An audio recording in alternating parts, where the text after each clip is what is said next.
এই গরমের মধ্যে বৃষ্টি পড়তে না পড়তেই কর্তামশাই সহ বাড়ির সকলের আবদার হলো মোমো বানানোর। আমিও বলে দিলাম আমি একা একা পারবো না, সবার হেল্প লাগবে।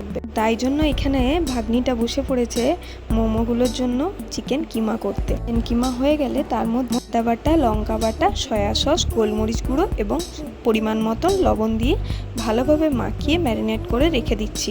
এই কাজটা আমি সকালেই করে নিয়েছি, আর মোমো বানাবো বিকেলে। ব্যাস এবার বিকেল হতে না হতেই ময়দা নিয়ে নিয়েছি, তাতে অল্প ময়ন আর সামান্য নুন দিয়ে ভালোভাবে একটা ডো বানিয়ে রেখে দিলাম। মোর রেসিপিটার মধ্যে পুরোটা থাকবেন, বেশ কিছু ইন্টারেস্টিং জিনিস কিন্তু আপনাদের জন্য ওয়েট করছে। তো এইখানে 4টে বড় সাইজের পেঁয়াজ নিয়ে সেগুলোকেও কুচি কুচি করে কেটে নেবো, মানে ওই চপারে আর কি আমি চপ করে নিয়েছিলাম। ব্যাস তারপরে ওই যে সকালে কিমাটা বানিয়ে রেখেছিলাম ওটার মধ্যে এই পেঁয়াজটা দিয়ে আবারও ভালোভাবে মাখিয়ে নিচ্ছি। এটা কিন্তু আমি সারাদিন ফ্রিজেই রেখেছিলাম। এদিকে আবার ময়দাটাও খুব সুন্দর নরম হয়ে গেছে, এটাকে আমি হাতে করে আবারও ভালো করে ঠেসে নিয়ে এর থেকে ছোট ছোট করে লেচিগুলো কেটে নিচ্ছি। লেচিগুলো কাটতে কাটতেই বলে দিই আজকে কিন্তু আমি 2 রকম মোমো বানাবো আর একটা স্পেশাল মোমোর চাটনি বানানো দেখাবো। চাটনিটা অবশ্য আমার কর্তামশাই বানাবেন, তো সঙ্গে থাকুন, দেখতে থাকুন। এখানে লেচি বানানো হয়ে গেছে আর এখানে কর্তামশাইয়ের দায়িত্ব পড়েছে লেচিগুলোকে ছোট ছোট লুচির আকারে বেলে নেওয়ার জন্য। খুব বেশি পাতলাও না, খুব বেশি মোটাও না, এইভাবে বেলে নিয়ে একটা চামচের সাহায্যে তার মধ্যে পুরটা দিয়ে সেটা আমি আমার মনের মতন করে এইভাবে ফোল্ড করে নিচ্ছি। আমি খুব ভালো একটা শেপ দিতে পারছি না, তাও যেমন হোক আমি একটু চেষ্টা করছি। মোমো এর আগেও বেশ খানিকবার বানিয়েছিলাম, এইভাবেই বানিয়েছি। ব্যাস এবার এরকম একটা পাত্রের মধ্যে বেশ খানিকটা জল নিয়ে নিয়েছি, তার মধ্যে দিয়ে দেব ছোট ছোট চিকেন, মানে ওই হাড়যুক্ত চিকেনের পিসগুলো যেটা স্যুপের মধ্যে দিয়ে খেতে খুব ভালো লাগে। এবং তার সাথে দিয়ে দেবো স্বাদ মতন লবণ, গোলমরিচের গুঁড়ো, পেঁয়াজ কুচি, একটু আদা লঙ্কা বাটা আর একটু সাদা তেল। এবার ওপরে একটা এরকম ফুটো ফুটো করা থালা দিয়ে দিয়েছি, এর ওপর দিয়ে একটু অয়েল ব্রাশ করে একে একে মোমোগুলো জায়গায় জায়গায় বসিয়ে দেবো। খুব বেশি মোমো একসাথে দেবো না। আর এই শেপের মোমোটা কিন্তু আমার ভাগ্নি বানিয়েছে, খুব সুন্দর হয়েছিল কিন্তু খেতে। তো এবার ওপর দিয়ে আবার একটা ঢাকনা দিয়ে কিছুক্ষণের জন্য গ্যাসটা জ্বালিয়ে এটা স্টিম হতে দেব। বেশ কিছুক্ষণ স্টিম হয়ে যাওয়ার পর ঢাকনাটা খুলে মোমোগুলোর ওপর দিকে আবার অয়েল ব্রাশ করে সেই মোমোগুলো উল্টে নিয়ে আবারও সেই ঢাকনাটা চেপে রেখে দেবো।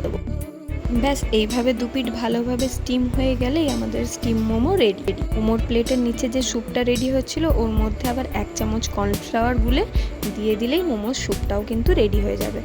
আচ্ছা, স্টিম মোমো তো হলো, এবার চলুন বানাই মোমো 65।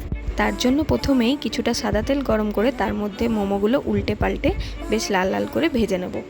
খুব বেশি কিন্তু ভাজবো না, এতে পরে গিয়ে মোমোগুলো খেতে ভালো লাগবে না। এবার কড়াইয়ে আবারও কিছুটা তেল দিয়ে তার মধ্যে প্রথমে দিয়ে দিলাম রসুন কুচি। রসুনটা একটু ভাজা হয়ে গেলে তার মধ্যে দিয়ে দেবো সামান্য লঙ্কা কুচি এবং আদা কুচি। এদিকে vinegar, soya sauce, tomato ketchup আর চিলি সস এই 3টে মিক্সড করে একটা কাপের মধ্যে রেখেছিলাম, সেটাও বেশ কিছুক্ষণ বাদে ওই গরম কড়াইয়ের মধ্যে দিয়ে হাই ফ্লেমে বেশ কিছুক্ষণ ধরে নাড়াচাড়া করে দিয়ে দেবো সামান্য লবণ এবং তার মধ্যে হাই ফ্লেমেই কিন্তু থাকবে দিয়ে দেবো মোমোগুলো উল্টে পাল্টে খুব ভালোভাবে সসের সাথে মিক্স করে নেব। ব্যাস এবার ওপর থেকে 2 চামচ মতন মধু ছড়িয়ে আবারও একটু নাড়াচাড়া করে তার উপরে অল্প সামান্য সাদা তিল অ্যাড করে দেবো। এটা অপশনাল, চাইলে করতেও পারেন, চাইলে নাও করতে পারেন, টেস্টের কোনো হেরফের হবে না। ব্যাস রেডি আমাদের মোমো 65। চলুন এবারে ওই স্পেশাল চাটনিটা বানানো যাক। চাটনিটা বানানোর জন্য কর্তামশাই প্রথমেই 3-4টে মতন টমেটো আর বেশ কিছু শুকনো লঙ্কা গরম জলে ফুটিয়ে নিয়ে ছেঁকে তুলে রেখেছিল। এবার সেটা ঠান্ডা হয়ে যাওয়ার পর টমেটোর খোসাগুলো এইভাবে আলতো হাতে ছাড়িয়ে নিয়ে টমেটো আর শুকনো লঙ্কাগুলো একটা মিক্সার জারে ব্লেন্ড করে নেবো। ব্যাস আবারও সেম প্রসেস, কড়াইতে তেল গরম করে তার মধ্যে রসুন কুচি আর আদা কুচি একসাথে দিয়ে বেশ ভালোভাবে লাল লাল হওয়া পর্যন্ত নাড়াচাড়া করে তার মধ্যে অল্প সয়া সস দিয়ে আবারও নাড়াচাড়া করে দিয়ে দেবো ওই মিক্সটা, মানে ওই টমেটো আর শুকনো লঙ্কার পেস্টটা।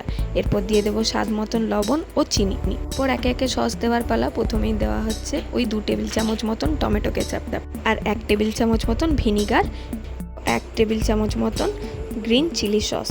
ব্যাস এবার পুরোটাকে এভাবে ফুল আছে বেশ কিছুক্ষণ নাড়াচাড়া করে নিলেই রেডি কিন্তু আমাদের মোমোর স্পেশাল স্পাইসি সস। এই সসটা কিন্তু আমরা যে কোনো স্যান্ডউইচ বা পিৎজা সস হিসেবেও ব্যবহার করতে পারি। আমার আজকের এই ভিডিও আপনাদের কেমন লাগলো কমেন্টে জানাতে কিন্তু ভুলবেন না। ভালো লাগলে অবশ্যই চ্যানেলটিকে একটি লাইক, শেয়ার এবং সাবস্ক্রাইব করে দেবেন। Thank you.